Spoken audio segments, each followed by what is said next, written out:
অনেক কষ্টে অনেক অভিমানে দ্বিতীয় সন্তান দেবো ভেবেছিলাম।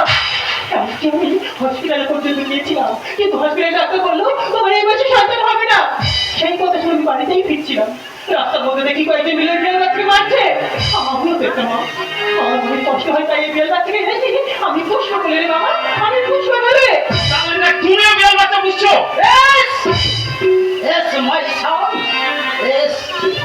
বিড়াল বাচ্চা পুষেছি কেন জানি? শুধু দুধের স্বাদে খোলে মেটাবার জন্যে।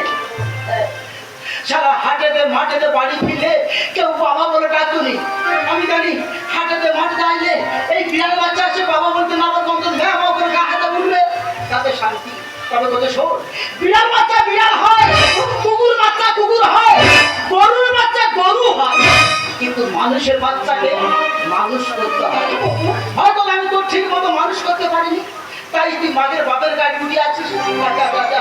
এই বিড়াল বাচ্চা সে বাবা বলতে না পারু, মা বলতে না পারু, অন্তত ঘরের ইঁদুর গুলো তো দাবড়াবে, যেগুলো বিষাক্ত পোকা পাখি ঢুকবে তাদের তো দাবড়াবে। তাতে আমি শান্তি, তাতে আমি শান্তি।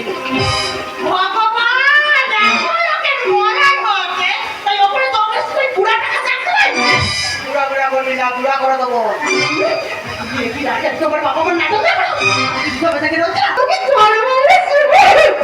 মারলাম মারলাম মারলাম।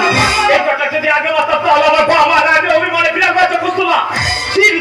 তোমাকে স্ত্রী বলে ভাবতে আমার ঘৃণায়, কারণ তুমি তোমার বাবা আমাকে ভালোবাসো, আমার বাবা আমাকে ভালোবাসুনি। তাই যেই দিন তুমি আমার বাবা আমাকে তোমার নিজের বাবার মতো ভালোবাসবে, সেই দিন তুমি আমার সামনে আসবে, সেই দিন তুমি আমার সামনে আসবে। আর সমস্ত দাদা ভাইদেরকে বলছি, দয়া করে কেউ আমার মতো ঘর জামাই থাকবেন না, তাহলে সারা জীবন নিজের স্বাধীনতা বলে কিছুই থাকবে না। স্ত্রীকে সেবা করতে করতে জীবন শেষ হয়ে যাবে, স্ত্রীকে সেবা করতে করতে জীবন শেষ হয়ে যাবে। আর ঠেলন খেতে খেতে ওরা বাদ দিয়ে দিবে। তুমি আমাকে ক্ষমা করে দাও, তোরা আমার কাছে ক্ষমা অযোগ্য।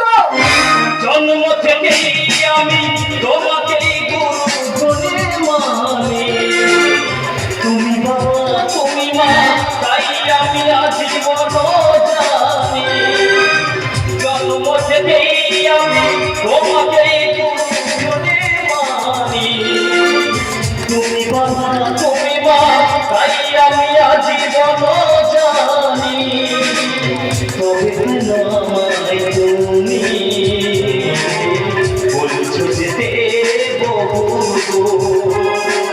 তোমায় ছেড়ে কোথায় যাব, তোমায় ছেড়ে কোথায় যাব, তুমি আমার প্রাণের ছাত্র।